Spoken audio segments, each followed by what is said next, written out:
अगर आंकड़ों की बात करें तो यहाँ 35% की आबादी है यादव और मुस्लिमों की, लेकिन उन पर भारी पड़ गए 23% बैस और पचपमनिया। इन 18 लाख वोटरों में से 2.80 मतलब 2,80,000 के आसपास यादव हैं, तो 2,50,000 के आसपास यहाँ मुस्लिम मतदाता हैं। लेकिन सबसे बड़ा समीकरण, जो नया समीकरण गढ़ा गया है, उसमें कुशवाहा, सहनी और दलित हैं, ये 2 लाख के आसपास हैं। बिहार के अलग अलग हिस्सों में जहाँ जहाँ नीतीश कुमार का दबदबा है या नीतीश कुमार के सांसद हैं, वहाँ वहाँ वो खूंटा गाड़ने की तैयारी कर रहे हैं। नमस्कार, भारत लाइव देख रहे हैं आप। लगातार 18 तारीख को जब दोनों गठबंधन की बैठक हुई, उसके बाद से ये कयास लगाए जाने लगे कि आखिर होगा क्या, 2024 में किस तरह की तैयारियां होंगी और दोनों ही गठबंधन के दावे में कितना दम है।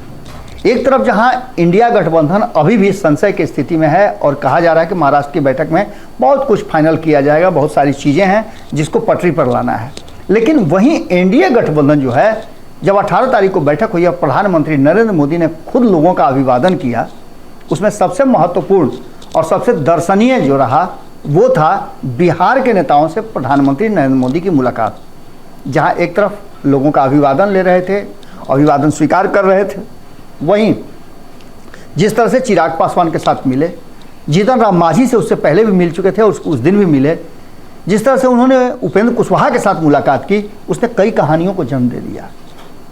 और यहीं से शुरू हुआ मोदी मंत्र। हमने आपको कई बार बताया है कि 1 साल पहले चुनाव के नरेंद्र मोदी अपने हाथ में पूरा कमान ले लेते हैं और वो साफ दिखाई भी दे रहा है, चाहे सदन में देखें, सदन के बाहर देखें या फिर जमीन पर देखें। बिहार में तो एक अलग तरह की राजनीतिक धारा ही बह चली है, जहां आप देख रहे होंगे कि लगातार जीतन राम मांझी अपने पूरी पार्टी के वरिष्ठ नेताओं के साथ बिहार के अलग अलग हिस्सों में जहां जहां नीतीश कुमार का दबदबा है या नीतीश कुमार के सांसद हैं, वहां वहां वो खूंटा गाड़ने की तैयारी कर रहे हैं। तो वहीं चिराग पासवान को ही आप देख लीजिए। चिराग पासवान उन सभी सीटों पे और बिहार में होने वाली हर छोटी बड़ी घटनाओं पर तुरंत वहां रेड मार देते हैं, पहुंच जाते हैं। तो तीसरी तरफ आप देख लीजिए कि कितना तेजी से रेस में शुरू कर दिए हैं उपेंद्र कुशवाहा। उपेंद्र कुशवाहा ने तो लगता है जैसे उन्हें बता दिया गया हो कि फलाना फलाना सीट पर आपको काम करना है, और वहां वो शुरुआत कर चुके हैं। मिथिलांचल और कोसी के क्षेत्र में लगातार उनका जो कार्यक्रम चल रहा है, उस कार्यक्रम में इस बात की तरफ इशारा कर दिया है कि नीतीश कुमार के लिए आसान नहीं होगा इस बार वापसी करना। और वापसी की बात तो दूर कीजिए ना, नीतीश कुमार को आउट कर देने का पूरा प्लान बना करके रेडी किया हुआ है। कई जिले हैं और कई ऐसे संसदीय क्षेत्र हैं जिसमें से कुछ संसदीय क्षेत्र जहां जहां उपेंद्र कुशवाहा ने रेड मारी है या रेस में आगे आ गए हैं, वहां की बात हम आपको बताते हैं। तो सबसे पहले मधेपुरा की बात कर लीजिए। मधेपुरा में जिस तरह का अब तक का रिकॉर्ड रहा है, ये बातें कही जाती है कि मधेपुरा में निर्णायक भूमिका यादवों की होती है, लेकिन इसमें सबसे बड़ी भूमिका, इसमें कोई दो राय नहीं कि अब तक उसमें यादवों का वर्चस्व रहा है। लेकिन पिछले चुनाव में परिस्थितियां बदली और उस बदली हुई परिस्थिति में यह साफ नजर आया कि 2019 में गैर यादव जो थे, ओबीसी या ईबीसी, उन्होंने अपनी भूमिका बड़ी कर ली और पचपमनिया मिलकर के कहीं ना कहीं एक बार फिर से मधेपुरा का इतिहास बदल दिया। अगर आंकड़ों की बात करें तो यहाँ 35% की आबादी है यादव और मुस्लिमों की, लेकिन उन पर भारी पड़ गए 23% बैस और पचपमनिया। इनके साथ ब्राह्मण और राजपूत 18% हैं, तो वहीं 22% दलित, कुर्मी, कोयरी और धानुक हैं। इनका भी एक अलग रास्ता बन गया है और इन्होंने मिल करके वहाँ राष्ट्रीय जनता दल को मात दिया था। पप्पू यादव भी बहुत दूर तक खड़े नजर आए। ऐसी स्थिति में मधेपुरा में उपेंद्र कुशवाहा का घूमना इस बात की तरफ इशारा कर रहा है कि उन्हें वो सूत्र मिल गया है जिस सूत्र को लेकर के नीतीश और लालू अगर साथ रहते हैं 2024 के चुनाव में, तो उपेंद्र कुशवाहा बाजी मार सकते हैं। उसकी तैयारी उन्होंने शुरू कर दी है। इसके अलावा एक सीट है सुपौल। अगर सुपौल की बात करें तो सुपौल सबसे ज़्यादा हॉट सीट बन गया है, क्योंकि यहाँ से इस बार उपेंद्र कुशवाहा ने अपना खूंटा गाड़ा है। उम्मीदवार भी उनके सामने हैं। एक IRS हैं जिन्होंने वॉलेंट्री रिटायरमेंट लेकर के, VRS लेकर के अब चुनावी मैदान में अपने आप को आजमाने का प्रयास शुरू कर दिया है और इस प्रयास में वो लंबे समय से लगे हुए हैं। उनका व्यक्तिगत छवि जो है वहाँ के लोगों को काफ़ी भा रहा है और इतना ही नहीं, उनका बैकग्राउंड भी उसी तरह का रहा है, राजनीतिक बैकग्राउंड से आते हैं। बैजनाथ मेहता ने वहाँ आम लोगों से के साथ साथ वहाँ जितने भी कार्यक्रम हुए हैं उन कार्यक्रम में अच्छी भूमिका निभाई है और लोगों का हुजूम जो जुट रहा है उसे देख करके भी विरोधियों के होश उड़े हुए हैं।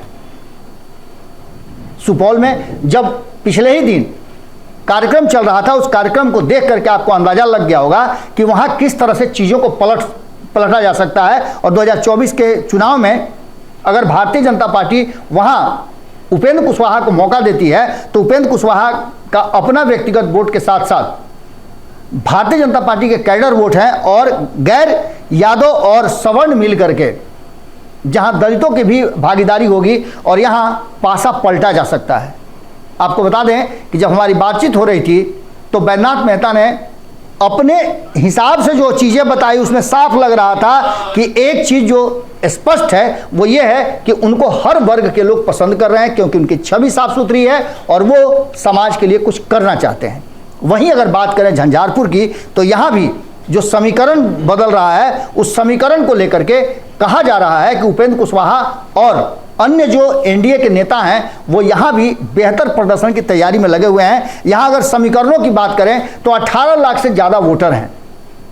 इन 18 लाख वोटरों में से 2.80 मतलब 2,80,000 के आसपास यादव हैं तो 2,50,000 के आसपास यहाँ मुस्लिम मतदाता हैं। लेकिन सबसे बड़ा समीकरण जो नया समीकरण गढ़ा गया है उसमें कुशवाहा, सहनी और दलित हैं, ये 2 लाख के आसपास हैं।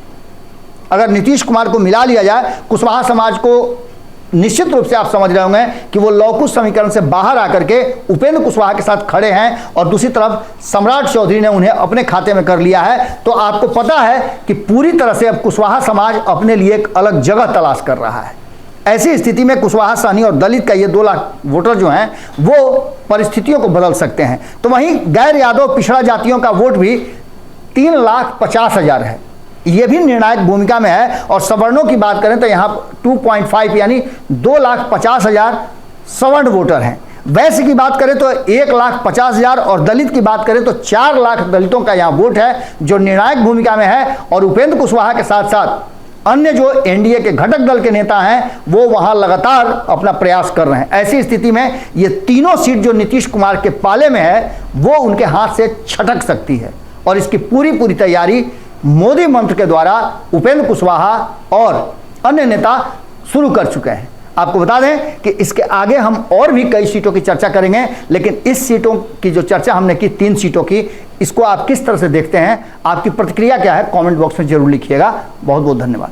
अगर ये वीडियो पसंद आई और वह बिहार के राजनीति और बिहारियत से सरोकार रखेनी तो सब्सक्राइब बटन दबा के चैनल के सब्सक्राइब कर ली। ओजे एगो घंटी बा, ओकरा बटन दबा देला से कुल सटीक और मारक खबर रुआ मुफ्त में मिल जाई। अगर रुआ पत्रकारिता के हमनी के नया प्रयोग में सहयोग कर चाहतानी तो ज्वाइन बटन दबा दी।